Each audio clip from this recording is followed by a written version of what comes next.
There's a lot of controversy that could come with it, but when I did actually leave the process, he did say, he said, oh, and I know he said this from the bottom of his heart, but he went, right, off you pop, and he goes, go home to the 2 babies, to me. Go home to the 2 babies. And they aired it, the mums on social media. Oh my God.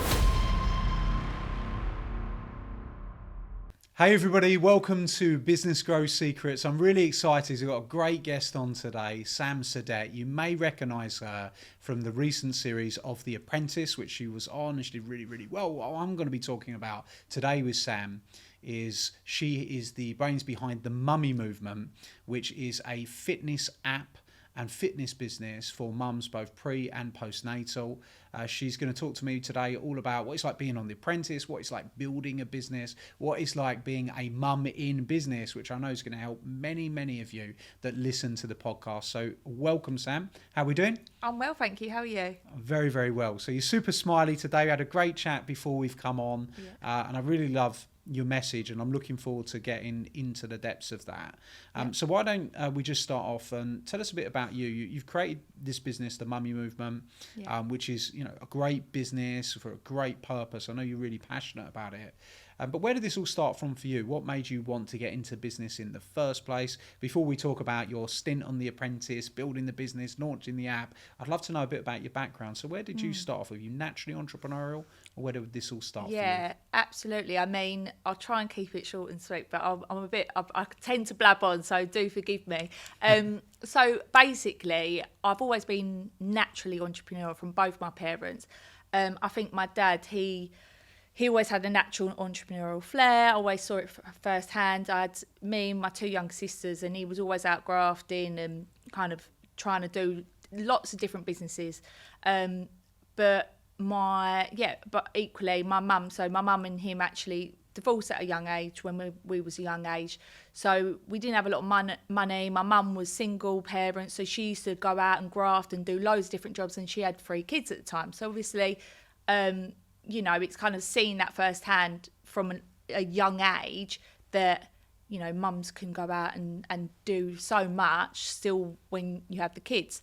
What sort of things did your mum do that you watched? Yeah, so, long story short, my dad actually passed away when I was young, so I was 8 when he passed away. So it left my mum in a position where she had no choice but to obviously work for her kids single-handedly, where he was such a, busy start, he didn't leave much, and we were left, not with a lot of money. So bless my mum, she was on her own.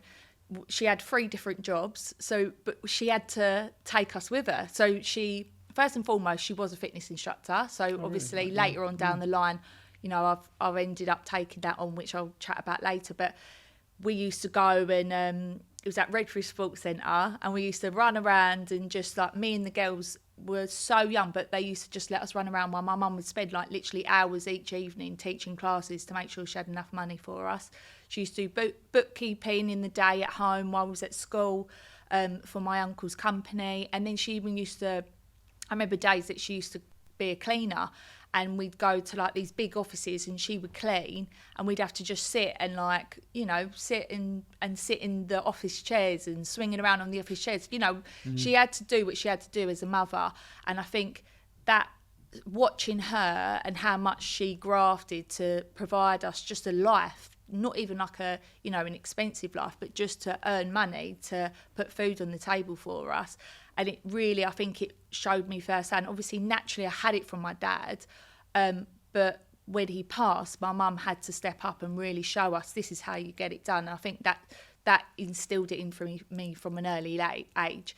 And I think naturally as well, I was the eldest of 3 kids at the time. And I had to grow up very quickly. I had to, as soon as I could make money, I was out making money. So I think I was about 14 and I got a job as a pot collector in a local pub in Chinkford, which is where I grew up in East London. And I mean, thinking back to it now, I think, bloody hell, how did my mum let me do that? It was this dirty old man pub, like pot collecting, but I was probably on like £4 an hour at the time. And then I used to get a cab home at 3 a.m. like the next morning. But I was I loved it because it was like making my own money. I was able to kind of like buy more things, help my mum out a bit, and I was always working. And then obviously that was while I was at school. Got to the age of 16, and my mum. Did you do well at school? I was really clever, you know, not to like blow my own trumpet, so clever, but I always wanted to just get out and make money. I've always had it in me, just wanted to get out and make money. Obviously, I wanted to have a bit more than what my mum, bless her, could provide for us as well. I've always like had that itch. And so as much as I did well at school, I just wanted to get out and leave. So when I turned 16, my mum was like, go to sixth form. I want you to go uni, you know, it'd be such a waste. And I was like, oh, fine, I'll do sixth form.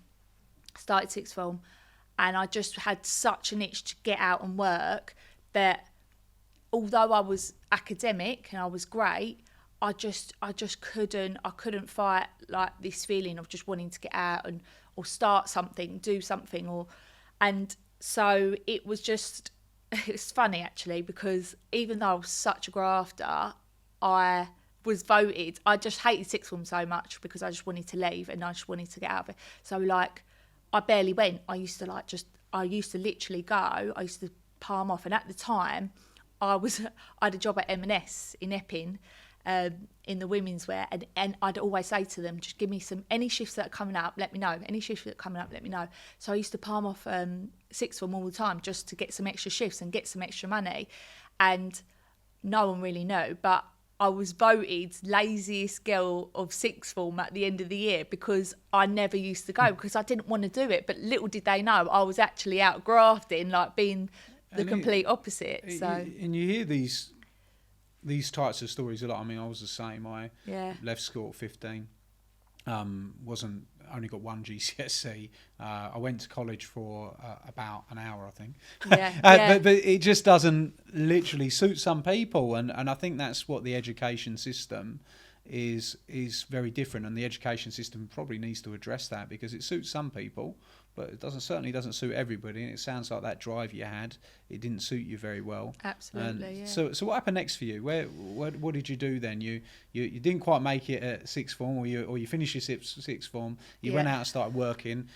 Where does this entrepreneurial streak come in? Did you have many more jobs before you started your business? Did you have some businesses that you tried that didn't quite work out? What happened next? Yeah, absolutely. So obviously, turned 18, I thought, right, I can get a full-time job now.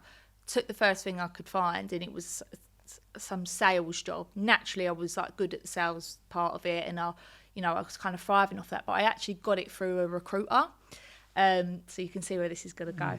I got it through a recruiter, and I found out he got a fee for placing me, and I thought, that's bloody easy, that. So I was in this job for like probably, I'd say 8 months. I'm 18 years old, 8 months, and I just thought, I could do that. I left after 8 months because it just weren't fulfilling me. Like, I loved the sales side of it, but it was niggling at me. I was thinking, no, I always had that entrepreneurial in me that I could just do it on my own. Plus the fact I hated people telling me what to do. So it's like, it's one you can probably relate. It's like you just got it in you. So I left and I started taking, I just basically started taking the people that used to work with me, and I used to phone up sales companies and say, look, I've got a really good sales guy. I didn't have a clue what I was doing. I was 18 years old, and he, just about to turn 19, no clue what I was doing, completely blagged it. And I just started placing these sales guys for like a few £100 a pop at the time. And then I started my own sales recruitment business. And at what age? This was like 18 Nice. years old. And so it's very young to start your own business, right? Yeah. Very, very young. Completely clueless. So obviously, as time went on, I was like, oh my God. And the thing is, and I feel like, as you obviously move on in business, you realise there's so many cogs to it. I was very good at the going out and getting it, networking, chatting, sales part of it. But, I had to then write my mum, I'm like, Mum, what do I do with all this money? How do I pay my tax? How does this all work? I don't know what I'm doing. So she had some bookkeeping She had to, experience, right, exactly. So I had to, sort of find that. And in the end, it was a lot. And I actually got approached by a recruitment company in Loughton, which is local to me.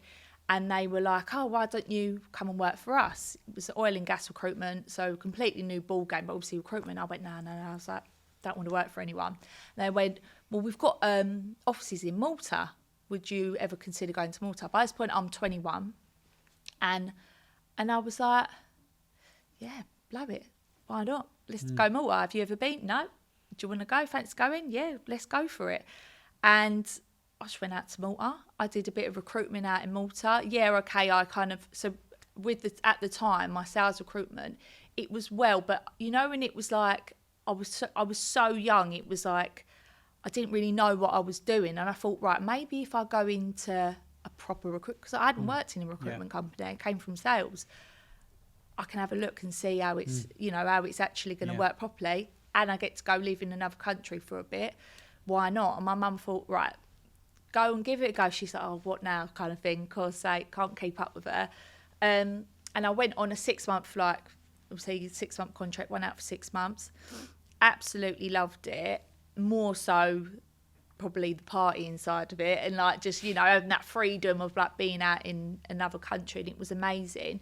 And I did learn a lot of recruitment sort of side of things while I was out there. And then when I came back, I was like, right, okay, great experience, but really confirmed for me, I don't want to work for anyone else. I want to do my own thing. So I went back and I started another recruitment company, learnt from the mistakes on my first one, learnt from the stint I had in Malta. And then I had a company called Flying Frog, and it was a, you can tell, Flying Frog, mummy movement. My first one was Raspberry Recruitment. I love a bit of alliteration, clearly. And I just started doing sales recruitment again, and always done my own thing. But I started doing rec to rec, which, if some people don't know, obviously sounds crazy, but is recruitment consultants into recruitment companies. So James Caan made a lot of money, right? Well, that was his, he pioneered that. Exactly. So I'd done that, and I just, I worked with loads of different clients, and I was really good at doing that, and I kind of managed to kind of nail lots of different bits. So that's where kind of my pre-children career was. I was sales, I was recruitment, I was going out, I was just... How successful did you get Flying Frog to the point where, was it a successful business? Did you feel successful? Where did you push it to, or did you get stuck at a certain point? Yeah, so I think with any business, I think the key for me and what made me successful in my businesses, as a woman as well, particularly within sales, is that I was very strong-minded, and I was very kind of like, this is what I want to do. I'm just going to go out and do it. I didn't really think about anything else. I was a bit of a risk taker, but also very strong. So I think when you are, I'm not going to say, but a woman in business as well, a young woman in business, they're looking at me, you're 18 years old. I'm not going to take you seriously, and you're blonde bird from Essex. You have to be so strong-minded, and I think if you're coming up against, one word of advice I'd say, if you are a young woman and you are starting a business, especially sort of in the corporate world or within certain industries, if you're coming up against maybe blokes that might kind of prejudge you, if you come with the confidence and you don't let them get to you, not rudely or anything, be like, your knowledge, and you go with them, well, I can do this, that, shock them a bit, and then it's like, oh, okay, right, she knows what she's talking about. If you know what you're talking about and you say it with confidence, it doesn't matter where you are in life, how old you are. And I think that's what got me the success as a young woman, particularly in sales as well, working with a lot of in a male environment.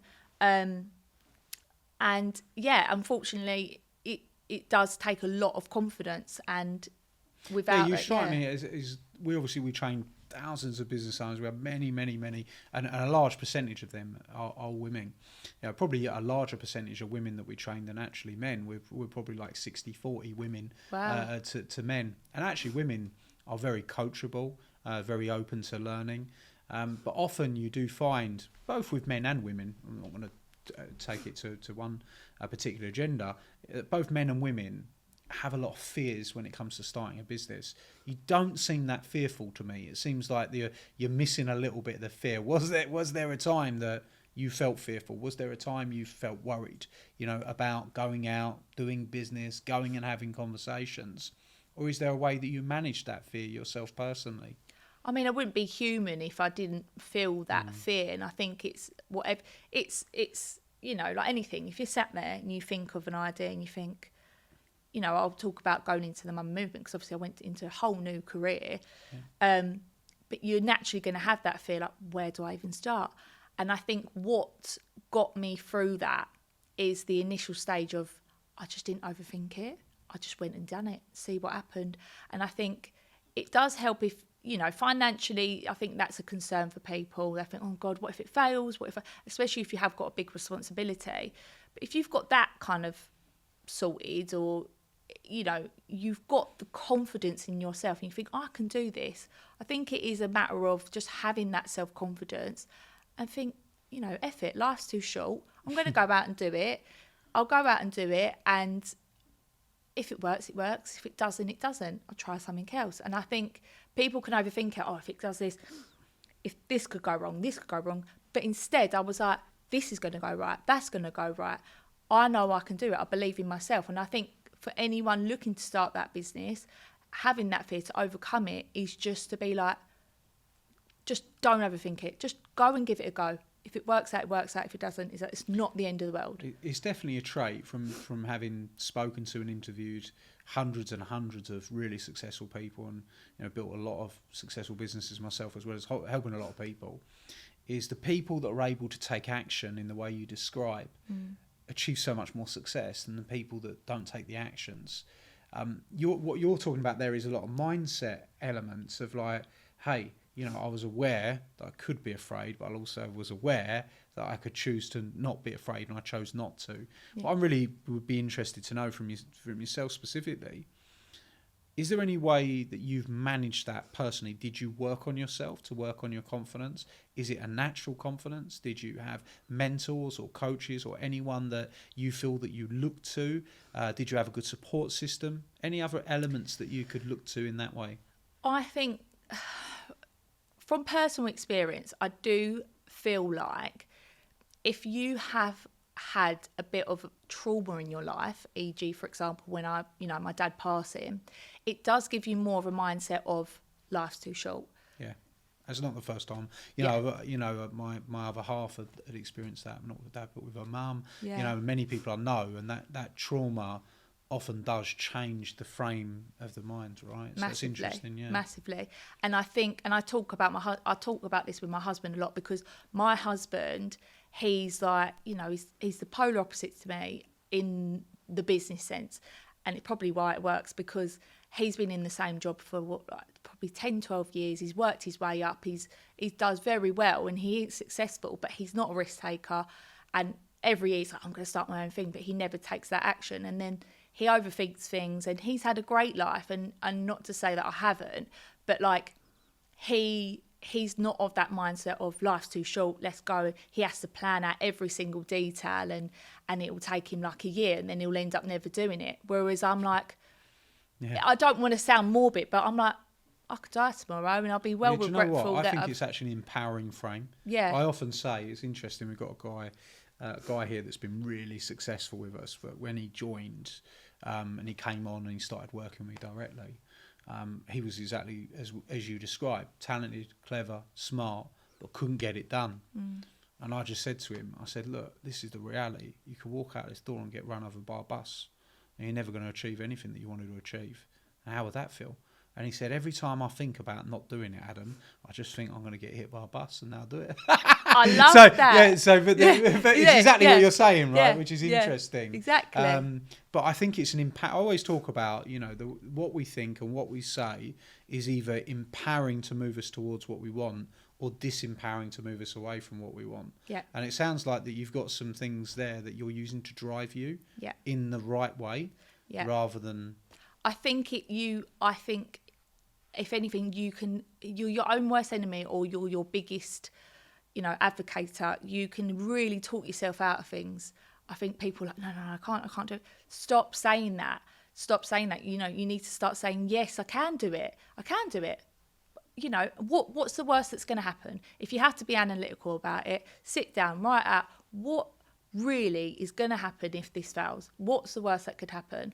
And honestly, the pros will always outweigh, because if anything, you're going to learn something from it, and that will help you be better at the next thing or the next thing. And I think it's easier said than done, because like you said, like not everyone has that in them. But for me personally, I just feel like I haven't necessarily, it's not necessarily, I suppose I have had the confidence throughout my life, and I have had the trauma in my life that's kind of led me on the journey I have so far. But at the same time, it's also me giving myself more just always self-belief and just instilling it. If things go wrong, I'm like, no, don't give up. You've got this, you've got this, you've got this. And this is what I now do with my mummy movement. And I also do actually run a Instagram page called The Mummy Motivator. I do, so great. So I motivate mums to not just in a fitness sense, but in an everyday mother sense, because sort of going into that, obviously I've come from this businesswoman background. When I became a mum, and my mindset as well, it does completely change. Your worries that you had before having kids and going into a business, I had that, let's go for it. When you have children, you do have to be a bit more mindful. You do have to have a bit more, okay, let's stop for a minute. What if it doesn't go to plan? I've got 2 little people relying on me here. Well, not necessarily, obviously I have a great partner, but you are a bit more, yes, you've still got that mindset, but naturally you're not as frivolous, you're not as risk-taking, because you've got to consider them. So, I suppose sort of going back to what you said, like, is there anything like mentally? I think it is just like self-talk and motivating, keeping yourself motivated, putting yourself as a priority as well, and just giving yourself that self-belief that you can, writing out what's the worst that could happen, and just going for it. I love those elements. Let's dive a bit deeper into the mummy movement. Yeah. So I'm also interested now in the mummy motivator, right? Yeah. So tell me, if I'm a mum, Yeah. how are you motivating me? What would you be saying to a mum that's listening right now? Yeah. And I think it's really good to chat about this, because there will be mums that are listening that want to build businesses, that are working really hard. And I think that it's interesting. I was travelling home from our Gold Circle event yesterday, and I go into a Subway. And I end up buying a Subway because I was just like, I haven't had nothing to eat all day, so I've been speaking. And this lady behind the Subway counter says, I've seen you on Instagram, starts talking to me. And she talks about being a mum, talks about wanting to start her own business. And she said, I've been listening to your stuff to sort of motivate me, but, I just think I'm a mum, and, I'm just, when I'm not a mum, I'm working here, and I don't know how to do it. So I think the frame that you said with your mum, working the jobs. Yeah. There's obviously a lot of challenges, and psychologically there are some challenges. Yeah. What's kind of things that you say to people like that to try and give them a lift or try and nurture them the right way? Yeah, I think, more so when you first become a mother, it's like, wow, like it's a complete lifestyle change. And as much as you want to believe that you could go back into the job that you had before, or back into a career, or start a business, it's just not that easy. And I'm not to say it always sort of lies on the mother, because there's some, there are some circumstances where maybe they go out and they're the main breadwinner, and the husband looks, or they've got childcare in place. But if you are a mum and you are, the main child carer as well, so you're a full-time mum, you're a full, you have to work full-time as well, another job, to be able to provide for the family and help with the kids. If you are then think, what, I want to start a business that I can fit around my kids as well, you get a lot of unfortunately, you get a lot of people saying, oh, come and start this business, you can work it at home, a lot of these schemes, which, okay, it can work for some people, but I feel like it's a lot of mums go for that because it's the easier option. Yeah. But my thing, and the thing that makes me successful as a mum, yes, I've created a business now that I've managed to fit around my kids, but the key to it now, maybe versus to what I didn't have before, is I have a real passion for my business. That's what keeps me going. And I think the first step, if you want to start a business as a mum, because mum life is so overwhelming and it is so full on, you have to be able to have a passion for that business, to hold on to that business, not just for the money. You have to be able to want to do it. I love that. I think that's a really, really good thing to say, because the bottom line is, after, you know, I'm a dad, right? Not mum. But I'm a dad, and I've got a little boy. He's, you know, and sometimes after foot, I just took him to Centre Parks last week, and I've had a full on. Have you been there? Yeah. But just, I know what you're going to say, though. Right. Oh, it was tiring, right? So when he goes to bed, you're just like, oh my God, let me lay down. I'm absolutely ready to pass out. Do you know what I mean? Yeah. After you've been running around and swimming for 4 hours and doing everything up for the whole week. But it would be quite easy, like you said, to say, well, I'm doing my job, looking after my kids. Now I'm just going to go and watch TV. And I'm not going to do anything. But if you have got a passion that's going to get you to make different choices, that's definitely, I think that's a really good piece of advice. And it is something also, it gives you something that you want to do, you're excited to do. Yeah, I love that. And it gives you something for you. Because I think a lot of the time mums, they'll start jobs, you know, given, like, it's easier said than done. You know, sometimes you need to go out and work and you need to go and do this. But genuinely, like, I just feel like, for me personally, and what I say to my mums as well, is like, if you ever do want to start a business, it's not easy, but if you have that passion for it, it will keep you going, and it will keep you wanting to keep going through the motherhood, through that tough part of it as well. I think that is the key to it. And obviously there's just so many things with, like, long story short, when I became a mum, I was very much like, I'm going to go straight back to my business. I'm going to go back to work, like, as soon as I can. I'm going to get childcare. I'm going to whack her in nursery. Bish bash bosh. Had her, and I was like, wow, no, I'm not leaving this baby. The motherly instinct. I'm not saying every mother's like this, because I've got a lot of friends that were like, get her into nursery. Everyone's different, but I was like, I don't want to go. I don't want to work anymore. I don't want to go back to my business anymore. Didn't even like it. Yeah, it's great for the money, but as much as I still had that business, my whole mindset changed. And I was like, given I'm still very business minded, but I was like, I'm going to create something I can do, but still be still be a mum, still have my little girl with me. And a lot of people are like, oh, it's so annoying that when you turn into, when you become a mum, you've got to find a career that fits around the kids and this, that, and that. You can have a negative mindset with that. Alternatively, you could see it as a blessing, because it's your opportunity now to start something that, if you want to, you can start a business that fits around the kids. You're probably better off in the long run, because you're not paying for childcare. You're able to look after your children. You're able to start this business.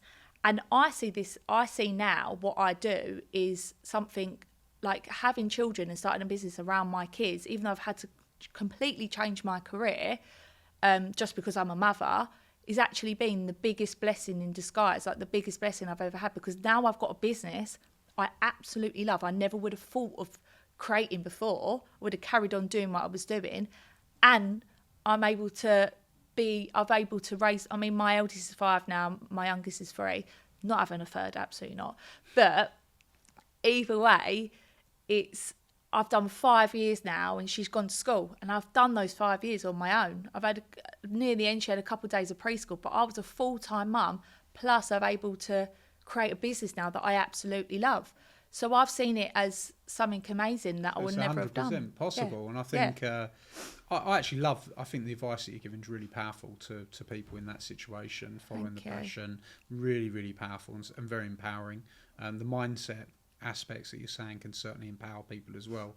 When we look at the app that you've created now, I love the Mummy Motivator bit, because I think that in itself is a great opportunity for a really good business down the line to help mums start their businesses. We've been helping businesses start, grow and scale since 2016, helped thousands, and we have had hundreds and hundreds and hundreds of mums that have wanted to start businesses and do that. And these little tweaks that you're talking about can be the difference that make the difference. So well done on that. Thank you. On the mummy movement, Yeah. that I really like that idea that you've identified a problem, because if someone was going to, when we're training business owners to go and start, one of the things we're talking to them about is identify a target market which has an identity. Well, you've clearly done that, right? So we've got mums, right? So we've got the identity. Be clear on what you're going to offer them. So what is the product range that you're offering? And you've been very clear on that as well, in terms that it's fitness for mums, pre and postnatal. So where did that idea come from? How did you come up with that? And did you ever doubt yourself when you was coming up with it? And how did you push it on? Yeah. So there's a load of questions for you there. No, that's fine. So bring it on. Obviously, as I said, I weren't even in the fitness field before. Having said that, my mum was a fitness instructor growing up, and I always watched her do it. And I always used to see how much women would look at her, and mums as well, in her classes. Obviously, at the time, it wasn't online. It was all, and I always used to think, they always used to like really look up to my mum. And I used to think like, wow, like that's inspiring. So I always had like a keen thing. Obviously, growing up in my 20s, I was more interested in going out drinking rather than going to the gym. So I got to being a mum, and it wasn't actually until I became a mum that I was like, right, okay, I need to start looking after myself here. And I not only sort of got into my own fitness journey then, but it also was really helping my mental health with, like, you know, I've just had this baby, oh my God. And then I started doing little workouts, and I just had my baby sort of like on the floor, and then I'd kind of like do my little work, do like my push-ups at home. I'm in my PJs, I'm looking after my little one, but I'm moving, I'm kind of, you know, I'm making myself feel better in myself as well, because obviously a lot of women, they go through pregnancy, they have the baby, and they look down at themselves and they think, oh my God, where have I gone? And like, you know, I don't look the same mentally and physically. So I started doing that, and I then started my mummy Instagram, and I just started documenting like what I was doing. And loads of mums like, oh my God, how do you find, you know, like, how do you motivate yourself to do that? And I was like, I'm just doing it because makes me feel good. I'm just doing it. I'm not doing it to try and get a six pack or anything. I'm just doing it to make me feel good. And then obviously the business woman kicked in me, and I thought, oh, okay, I'm getting quite a bit of traction here. Started to, you know, look half decent, and I just had a baby, and everyone's like, how do you do that? And I'm like, well, I'm not really I'm doing it at home. And that's when so we were 2019 at this point. Then obviously the 2020 kicks in, COVID times, and I was just doing it. I mean, I missed a trick on that one really, but that's when I decided to then take my qualifications to become a fitness instructor. I thought, if I'm going to start doing my little videos and tutorials online, obviously I'm going to need to do this a bit properly now. So I took my qualifications, done my pre and postnatal fitness and fitness instructor qualification, and then I just started sharing my videos. I wasn't starting a business by this point. I was still kind of like half on maternity leave, and I still had my little one, and I just started gaining traction with it. And then I thought, right, okay, I'm gonna do a couple challenges and see how it gets on. So I charged for a challenge, like a month challenge, 4 weeks, just nothing too expensive, and I got tons of mums on it. Yeah, nice. And I thought, bloody hell, okay. We loved it, and it was great. And these times it was literally as simple as I had a Dropbox account. I'd record it on my phone. I'd do it with the kids as well. Like, I'd do it with my little one. And then I just send it out weekly. We do a few a week, and I just always used to say, just don't overthink it. Just get it done. Wake up with your PJs. Get the kids involved. It's not, you know, you don't have to overthink it. And they loved it. And so as time went on, I then decided to brand myself as the mummy motivator, motivating through fitness. But then I also started posting things on my Instagram about, you know, mental motivation and motivation to just day to day, that they're not alone and that we're in it together. Branded my fitness business as the mummy movement. So by the mummy movement being double meaning, you know, movement and movement, and what movement. Come on, and and then obviously it went on. I then became pregnant with my second child. So then I was then demonstrating, I kept fit through my pregnancy, and I demonstrated what I'd qualified in. And then that brought in loads of pregnant women to come and train with me. And it was just like, I was leading by example that you can get it done. And they loved that. And that's what encouraged it. And then that's what then encouraged me to then apply for the Apprentice. Yeah. So yeah, that's kind of where the mummy movement and the mummy motivator just kind of seeped in and out of nowhere. What did you learn from that experience? What did you learn from being on the Apprentice? And, you know, because look, I love this, your entire story, the Apprentice is, you know, comes in, but you're actually really on a trajectory anyway, aren't you, right? You're seemingly going in the right direction and following what you want to follow. Yeah. So what made you do it? And what happened from there?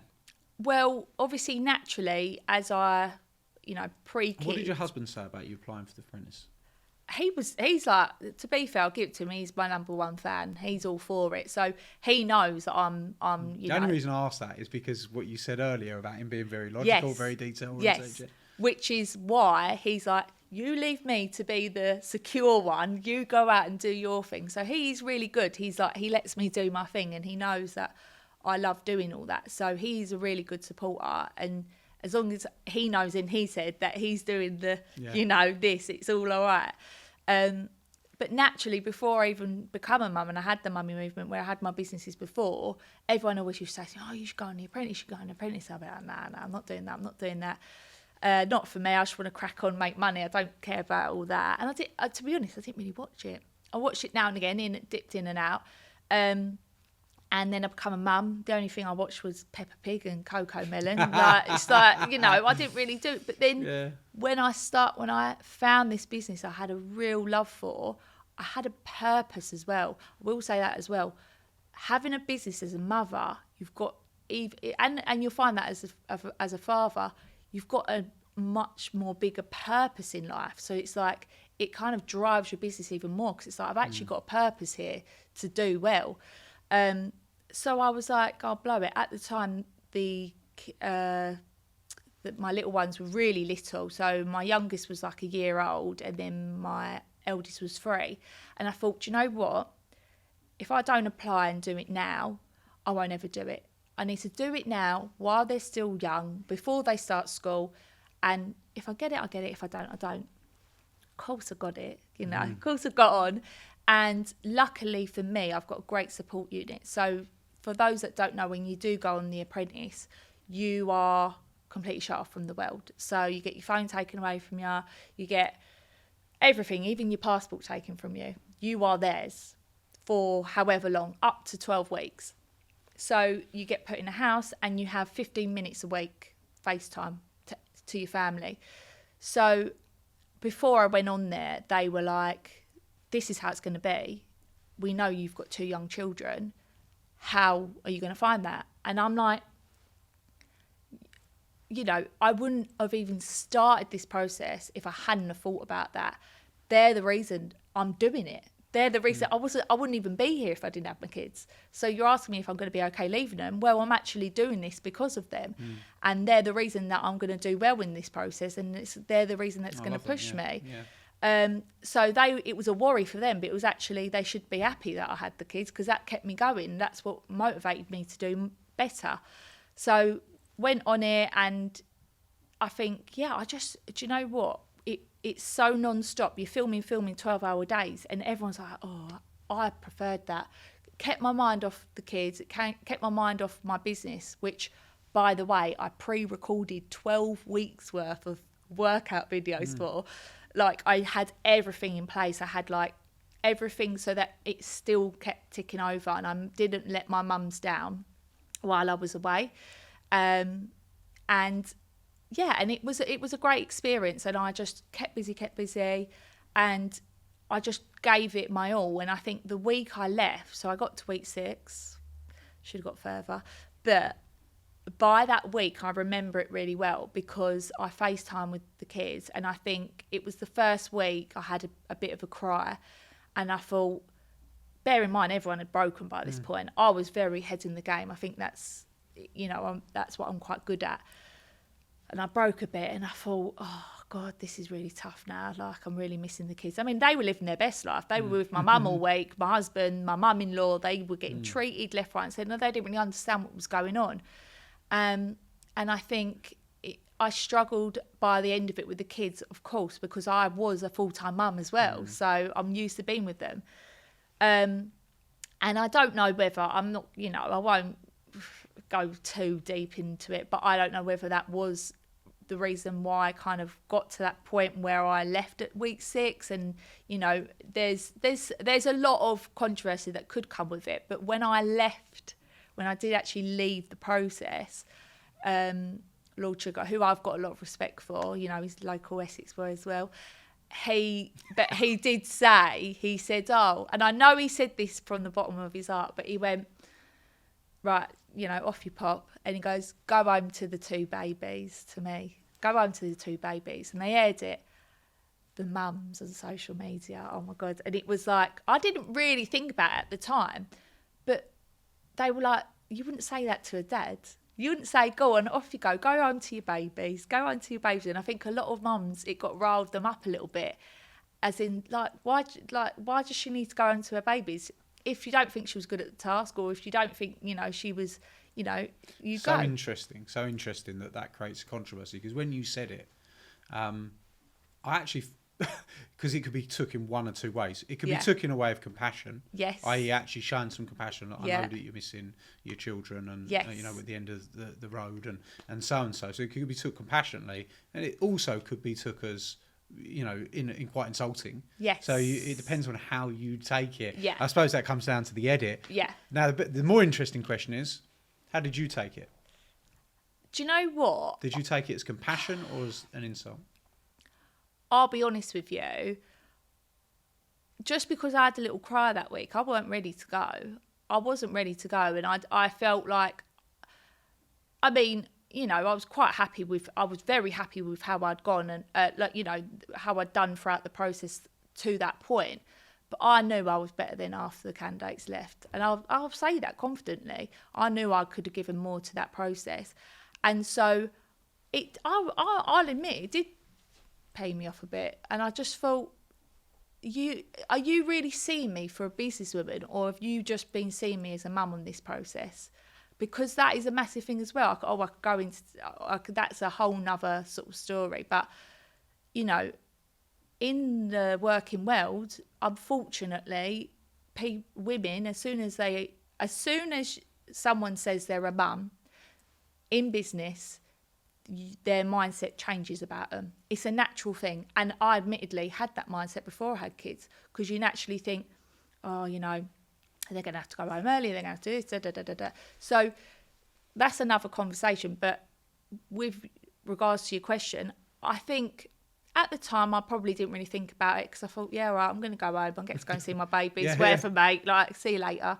But then I did think about it, and I remember thinking, like, that was a bit like, I just thought, nah, like, I could have given a lot more to the process. And obviously since being out and stuff, like, when I did come out, obviously it's not in real time, it's actually filmed the year prior. So when I come out, I'm doing the school run still every day, and all the mums are like, well, I watched you last night. The day I came out, they're like, no way, I can't believe it. And I had strangers come up to me, I can't believe you left. I remember being in Gales down the high road, and I had full grown men saying, what, I can't believe you went out last night, what's going on? And I just think, and you could really overthink it, but part of me does feel like one of the reasons why I went that week was because I started to show signs that I was missing my kids. And be all into, probably not even the case, but that's, being honest with you, that's naturally my thought process. And I think that in that, whether that was the case or wasn't the case, there's nothing wrong with that, right? If somebody's missing their kids, and you should stay true to that, and that's your business, isn't it? You built your business around your children, and that's what you wanted to do, and that's a good thing. And I think that actually, if that was the case, then that wasn't the right thing for you. Yeah, well, this is it, 100%. And genuinely, when I say hand to my heart, for me, it was quality over quantity. I got I achieved everything I wanted off that show and had to do half the stint, if that makes sense. So I didn't have to give the whole full 12 weeks. I didn't have to do the whole whack. So really, so truly. efficient. Yeah, exactly. So I went in, got the job done, come out. And the reason I really went on to it was to give my business exposure and show again as well that mums can do it too. And that's exactly what I've done. Yeah, which is awesome. And I think the mummy motivator and the mummy movement, I think you're going to do very well. Thank you. That's my feeling just listening to you, is that Thank you. I think that you could actually be a really inspiring person for people to follow and to buy into that. So, my final question is, the podcast is called Business Growth Secrets. Yeah. Having had multiple businesses, been through it, and you're doing your thing and your mummy movement's growing, what would be your business growth secret you'd want to share with somebody that's listening? What would you say has been the essence of, for you, the secret to doing well in business from your journey? What would you suggest to the audience that would be? Don't overthink it. Love it. That's it. Keep it simple, right? Don't overthink it. Yeah. Don't overthink it. Yeah. Absolutely. Just go for it. Just go for it. Yeah. Well, look, Sam, I've really enjoyed having you on. Absolutely brilliant. Thanks you. for coming on and being a guest. Where can people follow you? I'm sure there's going to be a lot of people that have been listening that'd be really keen to follow your journey even more. Where's best for people to go and touch base with you? So Instagram is @themummy.motivator, and my app is @themummy.movement. And then you can find the Mummy Movement on Apple and Google. So yeah, nice and easy. Brilliant. Well, thanks again. You've been brilliant. Thank I've really enjoyed you. the chat. And Thanks, Adam. super excited. Go and follow the Mummy Motivator. And if you've enjoyed today's episode of Business Growth Secrets, I think this can resonate with a lot of people. So go and share this with someone. Go and click the 3 dots or hit the share button and go and share this with somebody that could get some real value. I think Sam's got a really inspiring story there and a lot of things that could help a lot of people. And maybe you did watch The Apprentice. Tell me in the comments if you're actually watching this on YouTube, or tell us, what did you think, about what we discussed in terms of how that impacted you if you watched it, and tell us your biggest moments in the comments of today's episode. Thanks again, Sam, and we'll look forward to seeing you all very soon. Thanks, Adam.